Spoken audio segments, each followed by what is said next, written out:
2021, and this pandemic has filled this past year with so many challenges, one of which is access to broadband internet, especially in our rural areas. What are our options? Let's talk about it.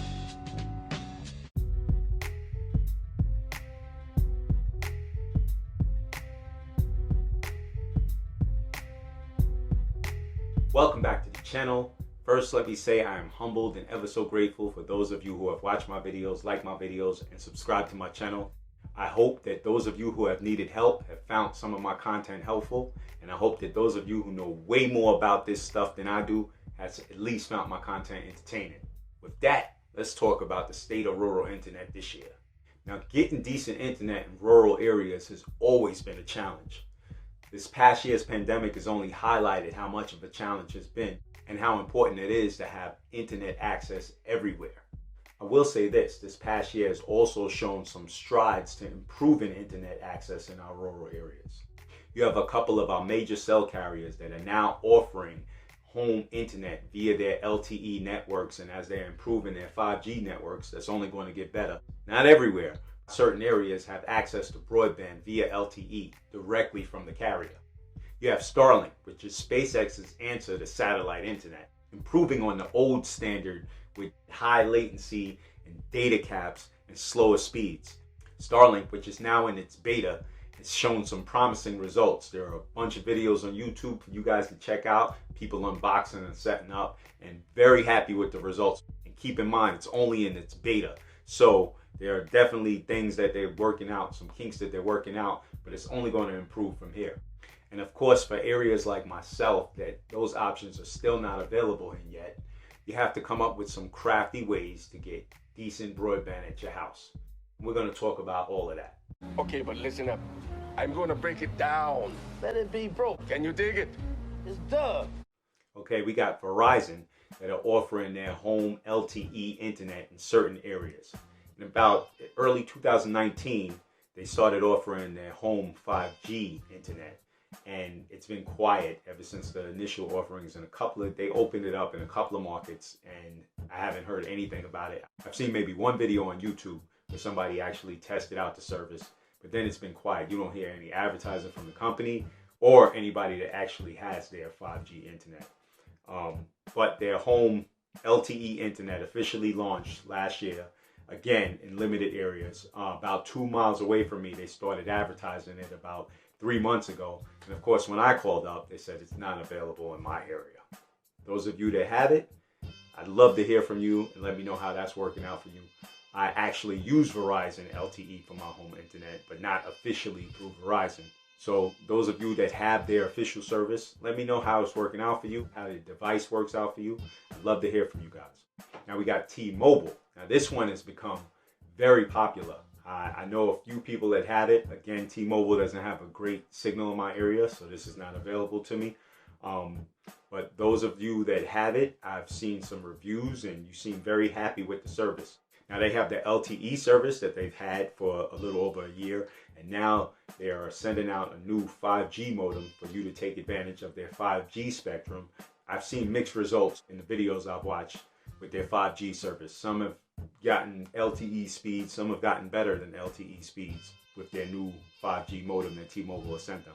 But again, this is an option that's available to those of you that have T-Mobile service in your area. And again, it's another option, and it's better than the traditional internet options for rural areas like DSL or fixed wireless or old traditional satellite internet. Now, Starlink, satellite internet. I never thought I'd get excited about satellite internet.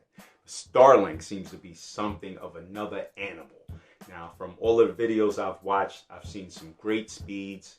The setup seems super easy, and this is probably going to be something that's going to be a game changer, especially for rural internet. Hopefully, it remains without a data cap, and the speeds can maintain once more people join onto the network and it goes out of its beta phase. Hopefully, they work out the kinks, and it can be a real game changer if that happens. Now, as far as pricing, Verizon LTE home internet will cost you about $40 if you're an existing Verizon wireless customer. If not, then it's going to cost you about $60 a month. T-Mobile home internet will cost you $50 a month. Starlink is by far the most expensive option because it's about a $500 upfront cost for the equipment, minus shipping and handling, as well as about $100 a month for the service. Now, for those of you that are in my boat and none of those options are available to you in your area, don't worry. There are still other options available for you to set your home up with some decent internet. Right here on YouTube, I learned the beginnings of how to set my home up with decent internet. And then with LTE Fix, LTE Hacks, watching other YouTube videos, I began to build on that idea and improve my internet setup in my home. I'm going to do another video that details my current setup. But right now, I'm just going to give you a couple of options for those of us that still have to be crafty and finagling a decent internet connection at our house. Now, the options I'm going to talk about are LTE based. So make sure you have a decent cellular signal at your house, or you can obtain a decent cellular signal via external antennas. These options involve getting a SIM card with unlimited data. I can't stress that. Do not go to these carriers asking for a hotspot plan, because almost all of these carriers right now are not offering an unlimited data hotspot plan. Every hotspot plan that they're going to give you is going to be capped with a data limit, and it's going to be super expensive the higher that cap is. So 100 gigabytes of data may seem like a lot, but using the internet in your home, you can go through that pretty easily. Average use maybe a week, 2 weeks tops, and then you're done. It's not going to last you for a month. However, if you do have a postpaid plan, you can go to the carriers and tell them that you want an unlimited data plan for your tablet. Now, this can be an iPad or an Android tablet, it doesn't matter. As long as it's a tablet compatible with their network, then you can get an unlimited data only plan for your tablet for maybe $20 more a month, added on to your already existing postpaid plan. This is an option, and then you can take that SIM card from that tablet and put it in a cell router. If you can mask that it's in a cell router, even better. There are ways around that. There are ways to do that. Now, I noticed from setting up a few of my neighbors that both AT&T and Verizon offer this for their postpaid customers at a $20 unlimited tablet plan. So they're still available. You can get them. With AT&T, you can get this postpaid tablet plan and not actually have a postpaid phone plan with them. There's a way that I found out on LTE Hacks that you can get a $20 postpaid plan with AT&T for your tablet for data only. This is not the data connection plan that many of you have had that AT&T's been canceling since last year left and right. The $35 that started out as $30 a month plan that gave you unlimited data for a tablet. This is not that same plan. This is a postpaid plan, and it's $20 a month. You have to have a tablet that has an IMEI number that's compatible for this plan to work. Again, you have to have the tablet. This is not like the data connection plan where you can generate an IMEI number and get the plan activated. Now, for those of you who don't have a postpaid plan and don't want to get a postpaid plan, there is another option. Visible. Visible is Verizon's prepaid brand. Now, Visible has unlimited data for hotspot usage off of the phone. The caveat is it's one device at a time, and it's capped at 5 megabits for the throughput. Both of those can be bypassed.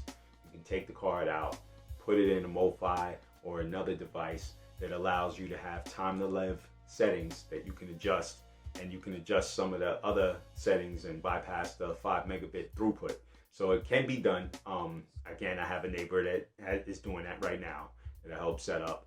So Visible is another option or another workaround for those of us that have to finagle getting decent internet. The other option is to get a grandfathered plan from a reseller on eBay. Kind of shady. You don't know if you can trust who's selling you these plans sometimes. And there are resellers out there. These are more expensive options. Really have to do your research on the resellers. I don't have any personal experience with them, so I'm not going to recommend any in this video. But there are resellers out there that sell you an unlimited data plan, which is more than likely a grandfathered plan that they have or a business plan that they have for a jacked up price. So that's another option if you're desperate and you don't have any other alternative. As far as me, I have 2 grandfathered plans that were directly from the carrier. I still have my AT&T Data Connect plan, and it's still working because I haven't used it as my main internet option since 2019. So I haven't gone over 500 gigabytes for the month since 2019. And believe me, I've gone up to 700 when I had it back then. But then when I got the Verizon plan, it's now grandfathered in. I've been using that to carry the bulk of my internet load. So the AT&T Data Connect plan is still in effect for me. And I know a few of you out there are still using it. As long as you keep your internet usage within the 300 to 400 gigabyte per month, you should be fine. Now, my main resource for my decent rural internet has been my Verizon Unlimited Hotspot data plan. And this was a plan that retired back in May 2019, and I've been grandfathered in ever since, keeping the prepaid option on and my fingers crossed. And so far, every month it's been coming through. For a while, I was using it. I was going over a terabyte, especially in the early months of the pandemic. Twice I had problems with my SIM card and I had a loss of data. I had to call up Verizon both times. The first time I stayed on the phone with them for about 8 or 9 hours. That's back when I did the modem versus modem video where I compared the speed of the MoFi and the Nighthawk. When I swapped it into the Nighthawk, for some reason, it wound up bricking the SIM card. I called them up and was on the phone with them for hours trying to get this back. And finally it got back. I put it back in the MoFi and I said, I'm not going to switch it again. Then a month later, I built my own cell router and switched it. And took the chance and it worked fine for about 6 months. Then it happened again in middle of December. No data. What's going on? I tried postpaid SIM in my Verizon, that's my custom router, and it worked fine. But my prepaid SIM would not work.